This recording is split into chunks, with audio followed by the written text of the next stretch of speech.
This is the second video on semantics, also known as semiotics. If you know Spanish, you know the word semilla.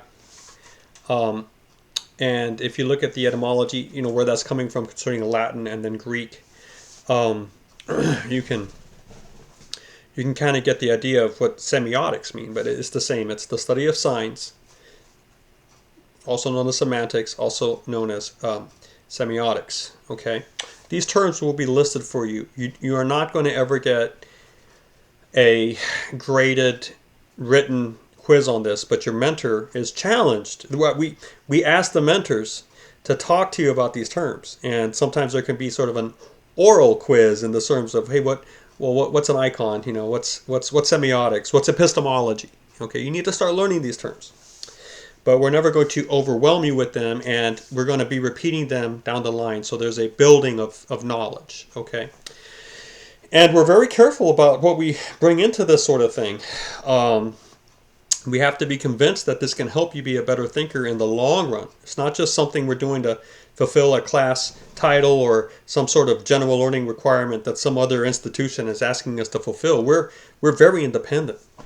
We design our own paths, so we are convinced that this is important. Well, anyway, in the last video we talked about icons, and I took it to a step further, suggesting that anything that you receive through your eyes is presenting you with a world of iconography.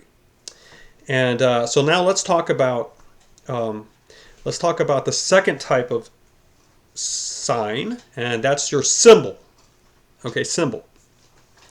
And a symbol is any sort of sign, which could be built out of straight lines or in other words, they could be drawings, they could be letters. When you look at a book, you're reading symbols because the letter T is a one line going horizontally and a line coming vertically. There is nothing to those two lines that suggests you should pronounce it as a T. You learned that in kindergarten or maybe earlier, where your mom or your dad or your teacher said, look, here's the symbol, here's the horizontal line, and the line coming down, that's capital, and it's T, T, T. And the one thing about symbols is that they don't resemble the thing they're trying to represent. They're not like drawings. They're signs, but you have to learn what they mean. Okay, think of the recycling symbol. We have the bent arrows, the arrows going in a triangle. If you had seen that symbol without knowing anything about recycling, or maybe you were coming from another planet, and you just saw that symbol, you would not know what that actually meant, like what it referred to. But it refers to recycling. So you've learned that. Think of the symbol for the stop sign. Okay, and when you see a circle, you don't think stop, but when you see, that hexagon, you think stop.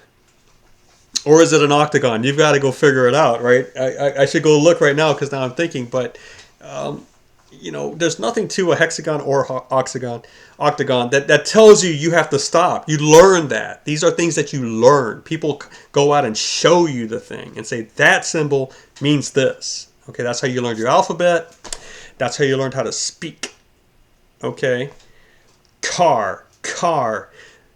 There's nothing to those sounds that actually resembles the wheels and the chassis and the body of a car. So this is a learned thing. And it's what we call a conventional sign, because the community has to agree, right? The community has to agree that is car, right? For English, dominant states, or in the United States, the 5 letters that make up the word horse mean, you can picture it in your head, right? The animal.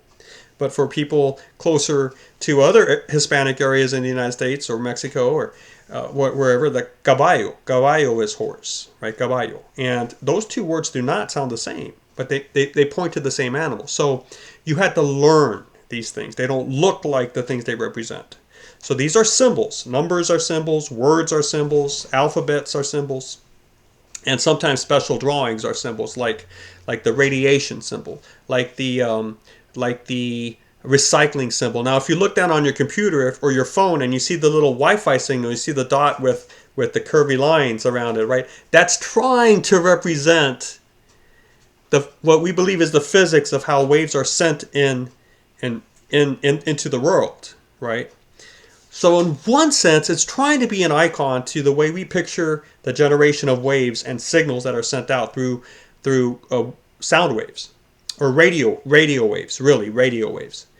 But people who haven't studied physics don't know much about the electromagnetic spectrum, don't know about electromagnetic waves.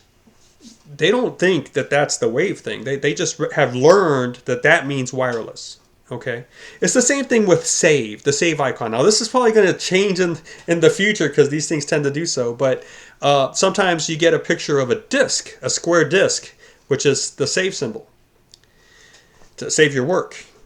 But when's the last time? I mean, I would bet some of you have never seen a square disk.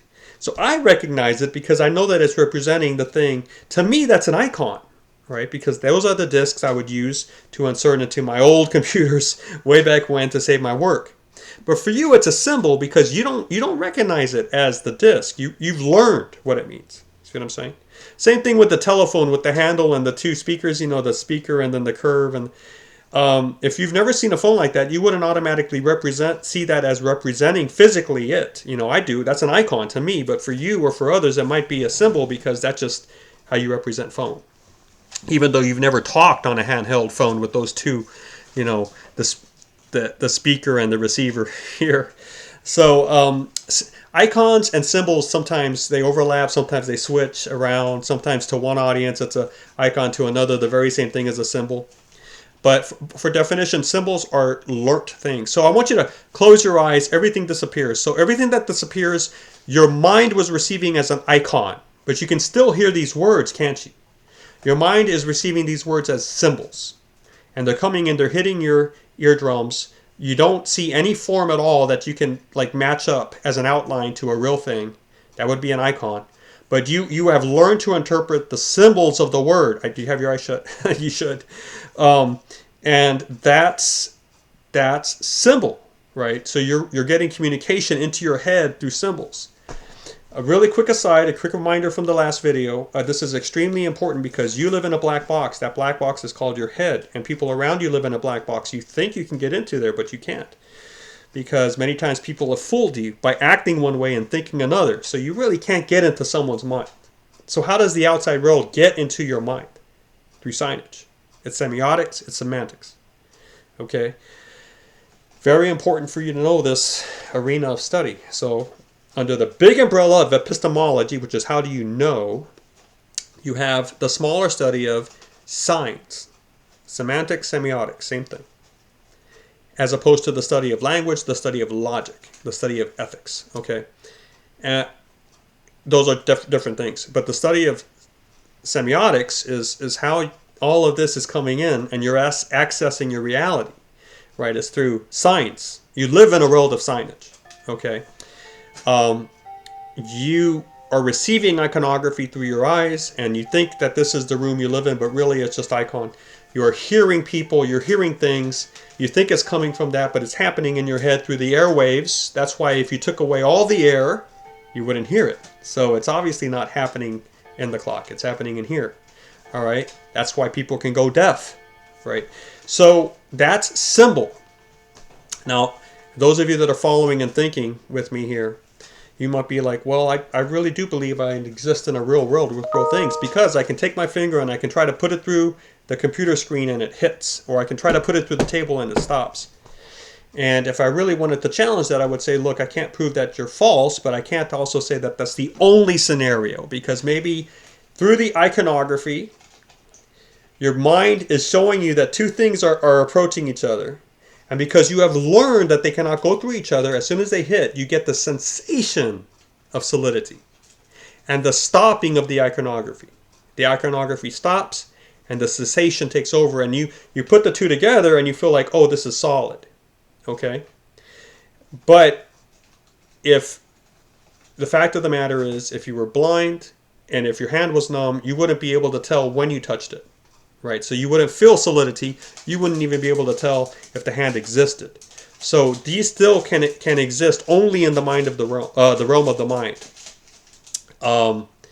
And then, it's especially interesting when you get sound waves, the symbol, to reinforce this. Because you get the iconography, you get the inner sensation, which itself can be viewed as a type of signage, although it's not one of the three we're talking about. But then you also get the thump, or as you're trying to go through the table, and that seems to reinforce the fact that you have stopped moving through the table and you're actually hitting something solid. And because of the sensation of solidity and the stopping of the iconography that shows movement, you've actually come to the position where you believe that the table is real. And it's very hard to move that out of us, because we were actually given the grand okay by the Creator to view this realm that we live in as being objective and existing in reality. So this is not necessarily a question that will challenge anybody's ultimate view of reality, of God, of eternity. But it is interesting that it cannot ever be proved that we actually live in the world of the mind. Disproved. It can't be disproved, nor can it be disproved that we actually live in a truly material world. All right, so that's how icons and symbols work together. And in the next video, I'll talk about the third sign, which is index.